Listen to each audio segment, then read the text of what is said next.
Ma'am, क्या सद्भावना club के बच्चों को यहाँ प्रोत्साहित किया गया? क्या मैसेज समाज में देना चाहते हैं? इस तरह के प्रोग्राम जो ऑर्गेनाइज करते हैं, क्या मैसेज चाहते हैं? देखिए, आज सद्भावना क्लब जौनपुर हिंदी भवन में कार्यक्रम उन्होंने ऑर्गेनाइज़ किया, जिसमें हमारे जौनपुर के जितने मेधावी छात्र हैं विभिन्न स्कूलों से, चाहे वो इंग्लिश मीडियम है, हिंदी मीडियम है, जिन्होंने उसमें 10th की परीक्षा में और 12th की परीक्षा में अच्छी परफॉर्मेंस दी है, उनको फ्यूचरिस्टिक वे में वो किस तरीके से कॉलेजेस में अप्रोच कर सकें, आगे वो किस तरीके से सिर्फ जनपद का नहीं पूरे उत्तर प्रदेश का और देश का नाम रोशन कर सकें, उस प्लेटफॉर्म पे काम करते हुए सद्भावना क्लब ने अपना कार्यक्रम आयोजित किया, जिसमें हमने बच्चों को पुरस्कृत किया और एक मोटिवेशन भी दिया और उन्हें ये भी बताया कि जनपद जौनपुर कई वर्षों से कई सारी ऐसी बेसिक नेसेसिटीज़ हैं जिनसे वो वंचित रहा है। इसके बावजूद भी यहाँ से अगर हम देखें, नंबर ऑफ़ डॉक्टर्स सबसे ज़्यादा निकले हैं, ऑफिसर्स जो हैं वो सबसे ज़्यादा निकले हैं, पुलिस में भर्तियाँ जो हैं वो सबसे ज़्यादा यहाँ से हुई हैं। तो जौनपुर का एक बहुत ही अच्छा इतिहास रहा है और उसी इतिहास को हमारे बच्चे जो हैं वो आगे लेकर के चल रहे हैं and we are very proud. Ma'am, आप जनप्रतिनिधि हैं।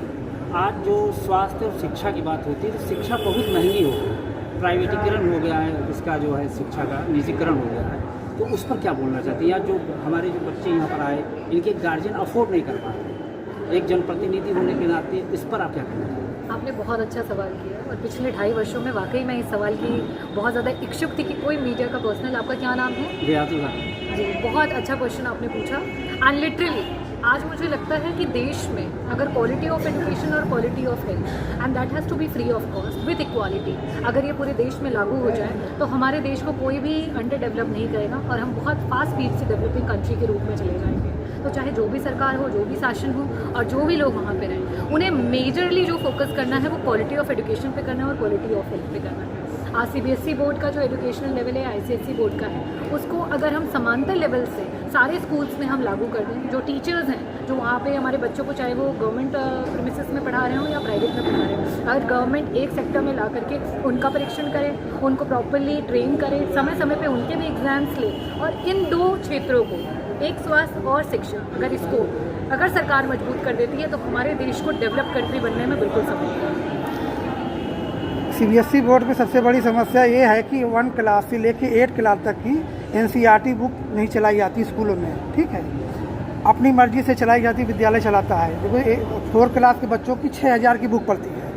अगर NCERT की बुक 1 क्लास से लेकर 8 क्लास तक चलाई जाए तो उससे कुछ प्रभाव पड़ेगा कि नहीं पड़ेगा? देखिए, मेरा कहना है कि वन एजुकेशन सिस्टम अगर लागू होगा तो समानतः एक तरीके की किताबें लागू होंगी। NCERT की बुक जो है वो हमारे गवर्नमेंट की बुक्स होती हैं और मुझे जहाँ तक लगता है जब तक इसमें सरकार अग्रण हो करके उसमें एक्शन नहीं लेगी तब तक चीज़ों को बेटर नहीं किया जा सकता है। कई बार हमारा जो कॉन्वेंट का बच्चा है उससे हमारा जो आपका सरकारी स्कूल का बच्चा है अपने आप को अपेक्षित महसूस करता है। तो इसका कारण ये नहीं है कि वो कहीं से योग्यता में कम है, कारण ये है हम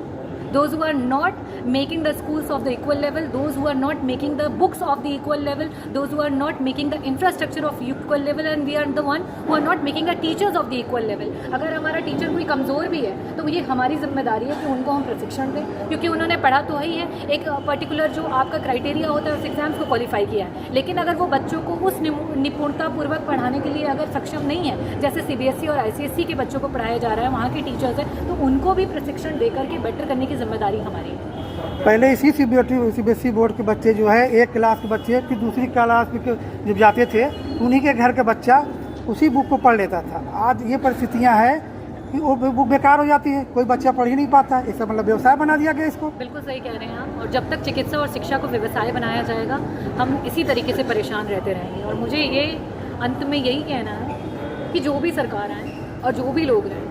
आप जनता के द्वारा चुने गए हैं और जनता के लिए चुने गए हैं, और जनता की आज बेसिक जो नीड है वो उनकी स्वास्थ्य और शिक्षा है। तो उसमें इस तरीके के रोज़गार को ना करते हुए same books has to be online everywhere, teachers are to be given the same standard everywhere, और साथ ही साथ इंफ्रास्ट्रक्चर, ताकि हमारे सरकारी स्कूलों में जाने वाले बच्चों को, जैसे कि मैं तो सरकारी कॉलेज से पढ़ी हूँ, चाहे वो मेरा MBBS हो या MD हो, एम्स को भी हम सरकारी संस्था मानते हैं। अगर हम उच्च शिक्षाओं में, अगर सरकारी संस्थाओं में जाते हैं तो हमें गर्व महसूस करते हैं, प्राउड महसूस करते हैं। तो ऐसा प्राउड हम अपने बच्चों को प्राइमरी और हायर सेकेंडरी स्कूल्स में और माध्यमिक स्कूलों में भेजने पर क्यों नहीं कर सकते? तो इसके बारे में सरकार को सोचना चाहिए, मंथन करना चाहिए। दूसरी बार यहाँ पे आके पिछले महीने आप 19 अगस्त को आई थी, या दूसरी बार आपको यहाँ पे कैसा महसूस हो रहा है? मुझे बहुत गर्व महसूस होता है जब भी मैं बच्चों के बीच में आती हूँ, क्योंकि वाकई मैंने बहुत अपने लाइफ में कोशिश की कि मैं भी टॉपर बन सकूं, but I have been a very average student. हाँ, although I have been a doctor, तो मुझे बहुत गर्व महसूस होता है और मुझे ऐसा महसूस होता है कि उन बच्चों के बीच में आकर के मैंने भी अपने आप को फर्स्ट प्राइज़ सिक्योर कर लिया, या मैंने भी अपना